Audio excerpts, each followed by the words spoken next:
Hey guys, it is Megan with Camp Sunshine. I have my cameraman with me today, so he's going to pan around.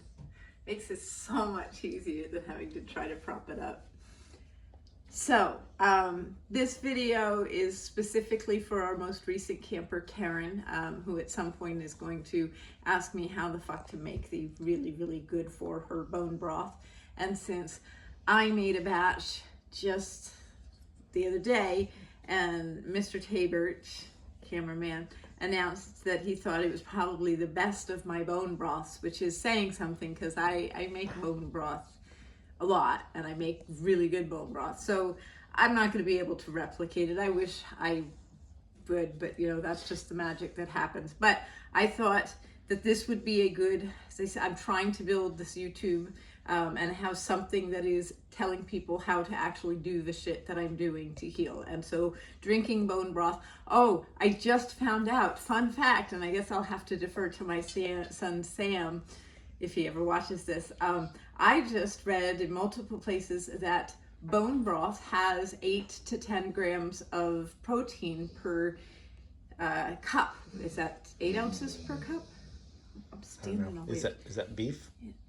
With chicken and beef, there wasn't really a variance in what I could find in the nutritional breakdown, but that excited me because I adore drinking bone broth, and so I will just, and I do when I'm sorry, my legs are kind of sore, so I'm like standing weird, like I have to go to the bathroom.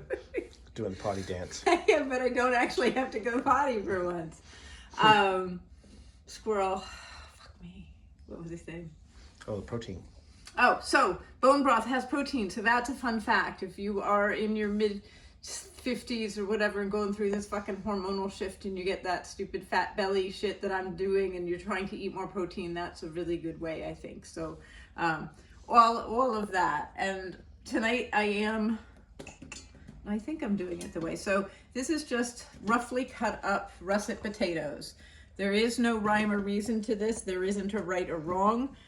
This is literally what they have in organic in the various stores that we go to here in Central Woolley, Washington.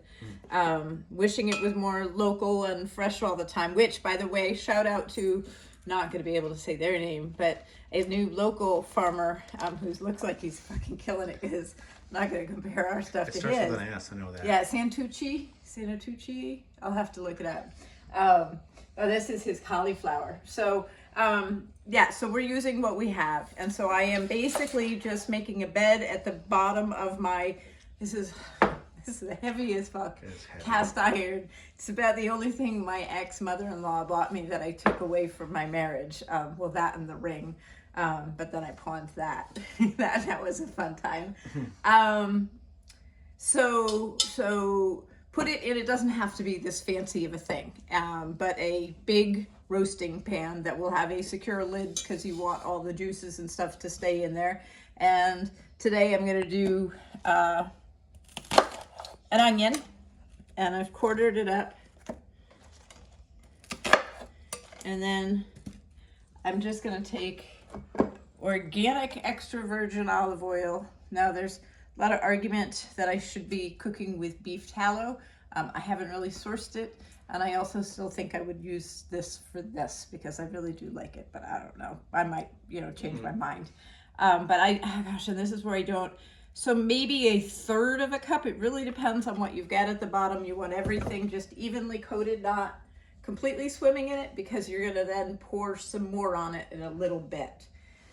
So, and if you have a kitchen, which we don't really go this way because I didn't do the dishes or anything. What can I use that's not dirty right now? Okay, I like these guys. Okay. So you're just gonna stir it up, toss it so that all the sides of all the veggies are coated with the oil, and then you're gonna salt and pepper. I didn't even put the light on. Does that help or hinder? I don't know. Did I just age myself by like 25 years? It makes your eyes twinkle. Oh, thank you, Mr. Tabert.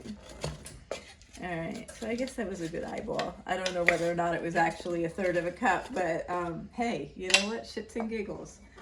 Okay, so I would say, eyeballing it, I would say about a teaspoon of Himalayan pink salt.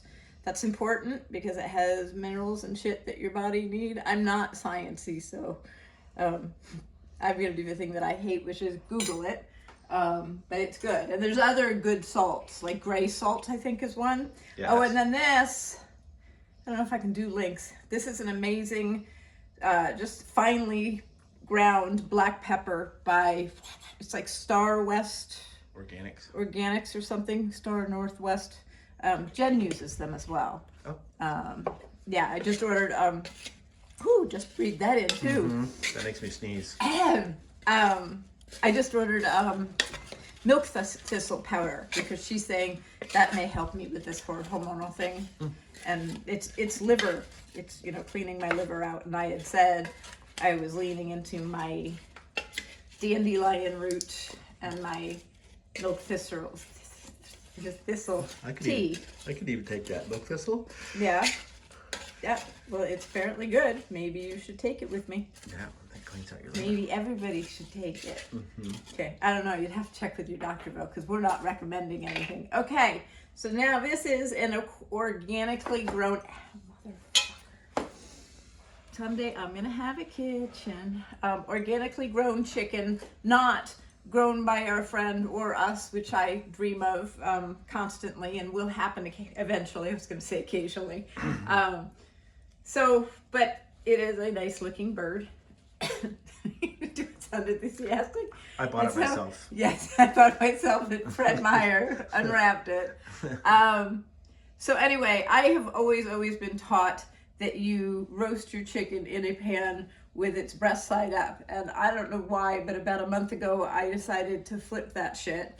And so now I do it this way. And I think it's been a game changer because I think it's made it so that, because now I'm gonna stuff his butt with a bunch of flavor and then that's gonna drip down, supposedly, into the meat. And so we've been trying it and we've been happy with so far how it's been. So we're gonna give it a go. Shits and giggles.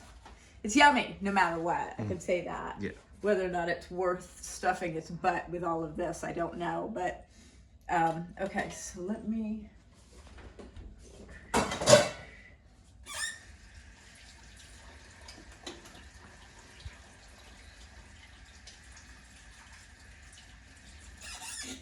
Doing any filler there, or you just watching you wash your hands.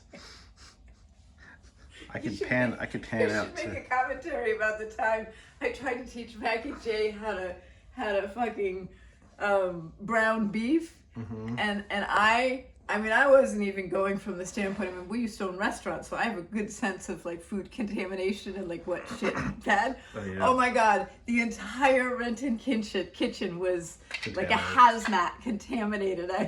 He was like, "Mom," and I was like, "But then." To wash your hands. Yeah, no. Okay, so I have this big thing of this thing that I'm chopping. Garlic, thank you. And as I just said, so I used to do things like I'd slide it underneath the skin to try to infuse the flavor and never really did anything. So now I'm just taking it and putting it in the chicken's butt or chest cavity. It's the cavity. I know, but it's so much better to say the chicken butt. What's up, chicken butt? Gloria Childs, you would say cavity. I might have to listen to some of her if I'm going to be doing this shit. You need an accent. All right, so, and this is just the shits and giggles because this, as I said, is what we just got from our local, I'm going to call him my local farmer guy right now. He doesn't even know who I am. He's going to be like, who is this crazy lady? So anyway, we had it available and I just thought it might add really good flavor. I wish I had done the salt before that. Oh well. We'll proceed. And now time for filler. I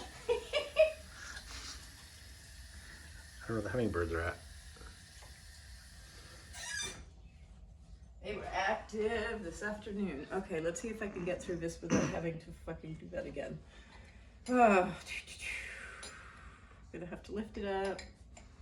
This is all trying to figure out how not to contaminate everything. We'll just do this.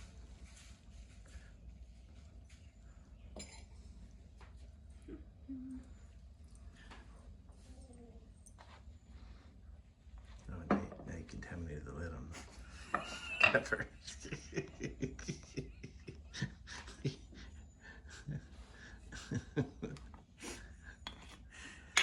Just trying to help. Love you for it here. I don't know if that's gonna go anywhere. So anyway, needless to say, it's not about perfection here. And then you just gotta kind of get it down in there.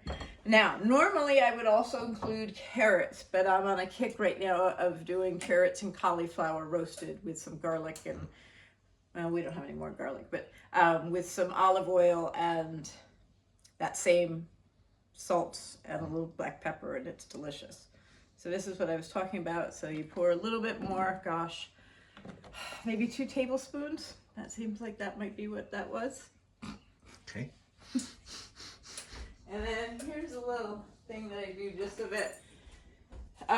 So your breast that you usually have beautiful and brown is on the other side. And if you cared about that in the presentation, you wanted to flip it over at the end, you could. But I basically just now stick this basting brush down into the bottom to soak up some of that oil, just to coat this guy so he stays nice. And maybe I didn't pour enough. You know, you never have enough. I think Karen, this is for you, remember? She was like, I just used to see oil. I thought oil was bad. And I was like, no, there are good ones and there are bad ones. And yeah, seed oils are bad. Just so everybody knows, just to clarify on that. All right, so now she probably, hopefully, is now all done. I'm gonna do one last swing of the salt and pepper. And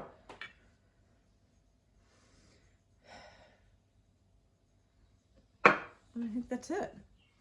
We're gonna cover it with this ginormous, heavy, oh, wonderful. There. Bam. And I'm gonna put it, it's at 475 for 1 hour. And then again, if you cared and you wanted to flip it over, you could put it back in the oven for another 15 minutes to brown up the other side. But I don't know, I think it's all gonna taste. So, and then I'll be back for the next step in another episode, or whatever I'm gonna call this, I don't know what they're called. That will take, I guess we'll walk you through taking it out of the oven, and then we just have a pick and pull, which we just eat it, and then whatever's left is what I end up stocking. So I'll show you that later. Thanks, Mr. Cameraman. I think that wasn't so bad. I don't think I fucked up too bad. Okay. Other than contaminating Everything. Okay.